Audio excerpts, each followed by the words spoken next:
अरे लाइट क्या हो रहा है? लाइट कुछ नहीं हो रहा है।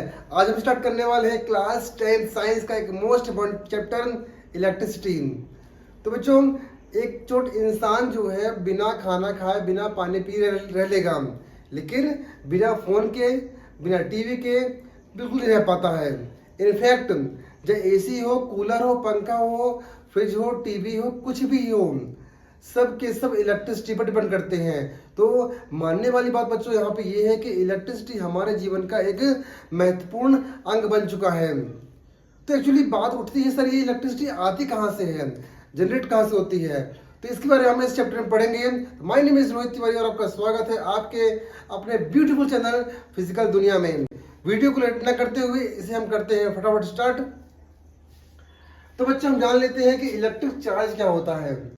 क्योंकि इलेक्ट्रिक चार्ज के बिना कोई भी इलेक्ट्रिसिटी को फ्लो नहीं किया जा सकता है। तो बात कर लेते हैं the property associated with matter due which it produce and experience electric and magnetic effect. तो बच्चों, इलेक्ट्रिक चार्ज एक ऐसी प्रॉपर्टी होती है जो इलेक्ट्रिक और मैग्नेटिक इफेक्ट को प्रभावित करती है।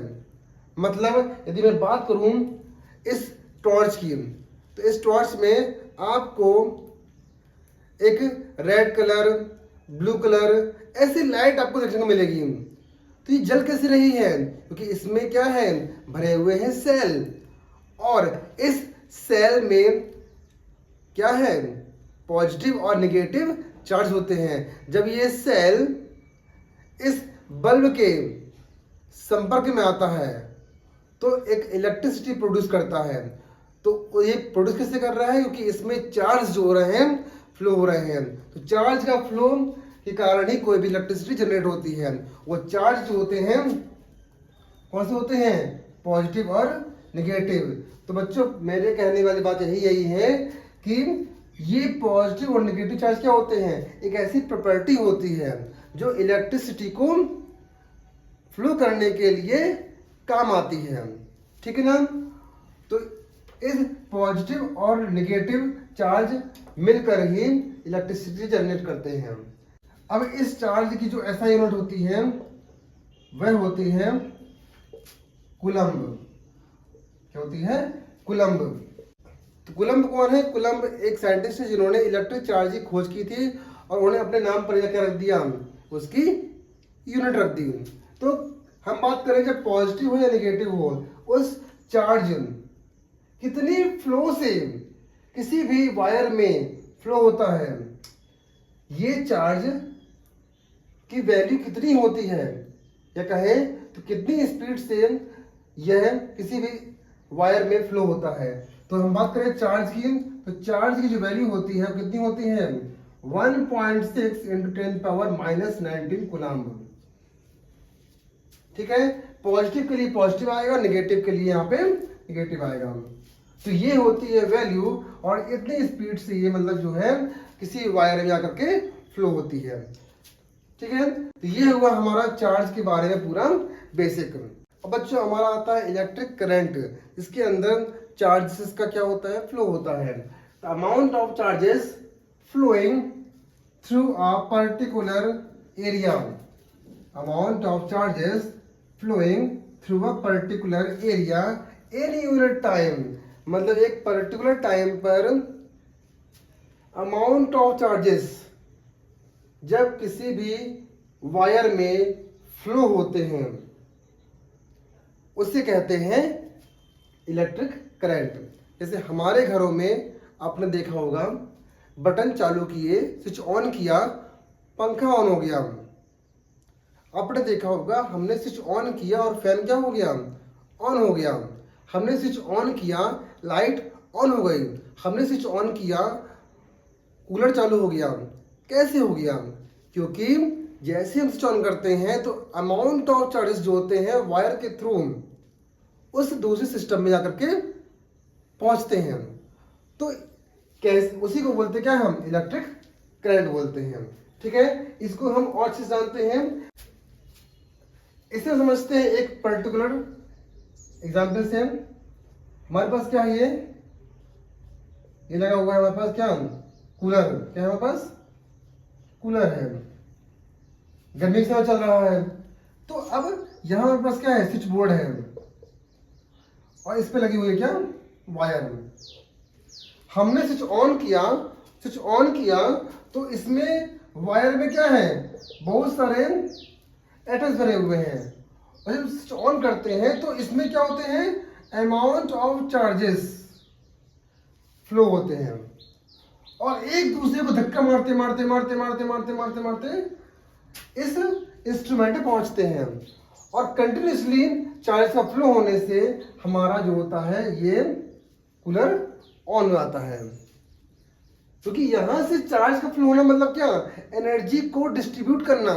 एनर्जी डिस्ट्रीब्यूट होती आती है तो एक दूसरे धक्का मारती आती है और हमारा वो धक्का मारते मारते कहाँ पहुंचता है, जो भी इंस्ट्रूमेंट हमारा लगा होता है वहां तक पहुंचने के बाद हमारा वो चीज क्या होती है, ऑन हो जाती है। तो बच्चों आयस में इसी प्रकार से कोई भी करंट जो होती है फ्लो होती है।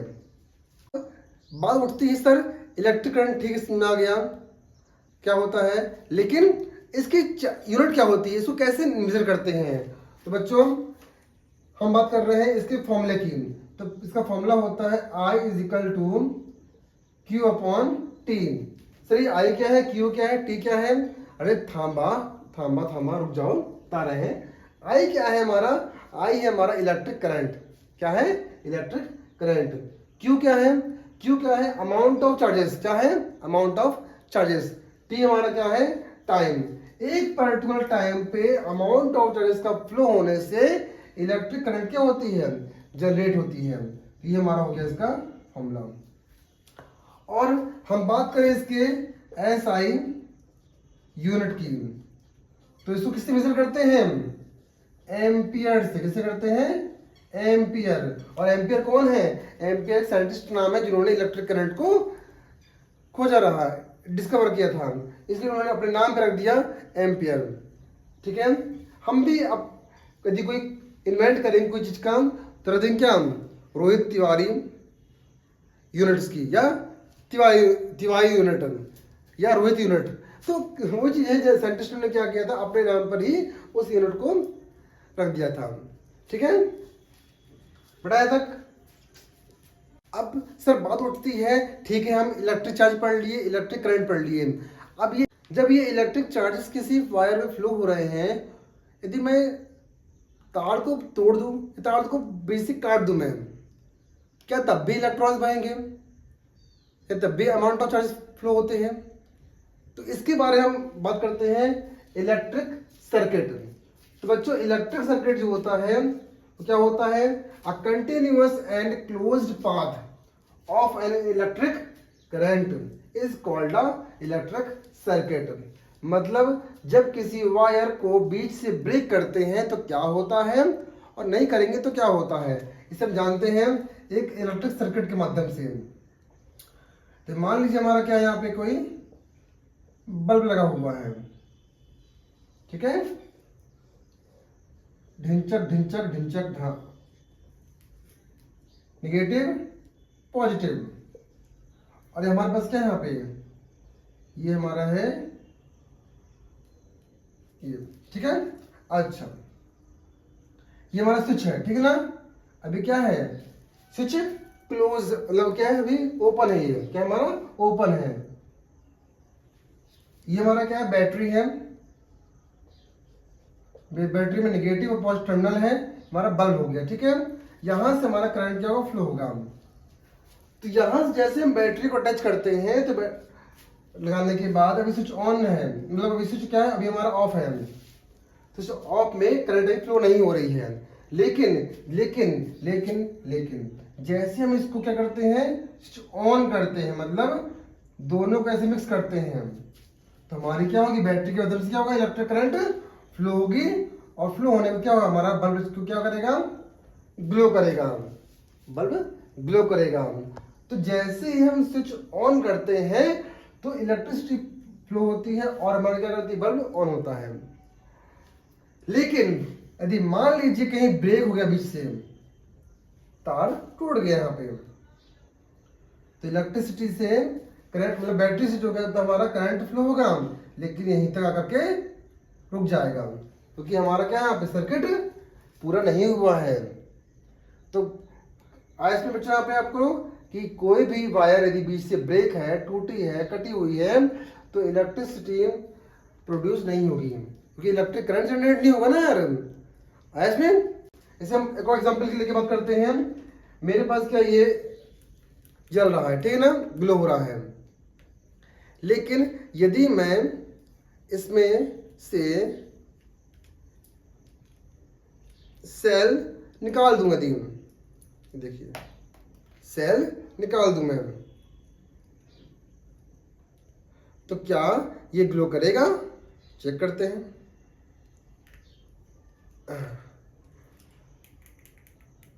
कहाँ ग्लो कर रहा है? नहीं कर रहा ना। क्यों नहीं कर रहा है? क्योंकि बच्चों ये सेल और ये बल्ब के बीच में सर्किट क्या हो गया? ब्रेक हो गया, ठीक है। इस कारण से करंट पास ही नहीं हो पा रहा है और हमारा बल्ब ग्लो नहीं कर पा रहा है। तो यही बात होती है कि कोई भी सर्किट जब तक क्लोज्ड नहीं होगा तब तक इलेक्ट्रिक करंट इसमें फ्लो नहीं होगी। इसे हम एक एग्जाम्पल के रूप में समझते हैं। मान लीजिए हमारा क्या, a current of 0.5 ampere is drawn by a filament of an electric bulb for 10 minute. Find the amount of electric charge that flow through the circuit. मतलब किसी बल्ब में 0.5 एम्पियर की करंट क्या हो रही है? फ्लो हो रही है 10 मिनट के लिए। तो हमें पता करना है कि उस वायर में कितने चार्जेस फ्लो हो रहे हैं। फिर समझिए क्वेश्चन क्या बोल रहा है कि 0.5 एम्पियर की करंट किसी बल्ब में फ्लो हो रही है केवल 10 मिनट के लिए। तो उस 10 मिनट के अंतराल में उस वायर में कितने इलेक्ट्रिक चार्जेस फ्लो हो रहे हैं, हमें वो निकालना है, ठीक है। तो देखते हैं फटाफट इसको, हम करते हैं सॉल्व। तो बच्चों यहाँ पे ध्यान से देखना, आपके पास क्या है? करंट कितनी है? 0.5 एम्पियर है, और एम्पियर किसमें नापते हैं? करंट में नापते हैं। मतलब I is equal to 0.5 ampere for 10 minutes. तो 10 मिनट्स में लगा समय है, टाइम है 10 मिनट। तो बच्चों आपको पता होना चाहिए टाइम की यूनिट हमेशा सेकंड होती है, ना कि मिनट होती है। तो इसको किससे बदलेंगे? हम सेकंड बदलेंगे। तो 10 इंटू 60 सेकेंड कितने होते हैं? 60 सेकेंड होते हैं। तो कितना होगा? 600 सेकेंड आपका टाइम हो गया। आई भी पता चल गया, टी भी पता चल गया। निकालना क्या है? Find the amount of charges. Amount of charges मतलब क्यू हमको फाइंड करना है, ठीक है। तो बच्चों अभी हमने जस्ट पढ़ा था I इज इक्वल टू होता है Q अपॉन टी, है ना। तो I की कितनी बच्चों यहाँ पे? 0.5 एम्पियर, ठीक है जी। Q निकालना है और T के दिया हमको 600 सेकेंड दिया है। ऐसा करेंगे क्रॉस मल्टीप्लिकेशन, तो Q बन जा Q और 0.5 इंटू 600, तो क्या आता निकल के आपका आता है 300 कूलाम्ब। क्या आता है? 300 कूलाम्ब। मतलब 300 कूलाम्ब की स्पीड से कोई भी चार्जेस क्यों हो रहे हैं उस इलेक्ट्रिक सर्किट में क्या हो रहे हैं? फ्लो हो रहे हैं, ठीक है। तो इसी प्रकार से हम किसी भी न्यूमेरिकल को आसानी से कर सकते हैं यदि हमको फॉर्मूला पता है तो।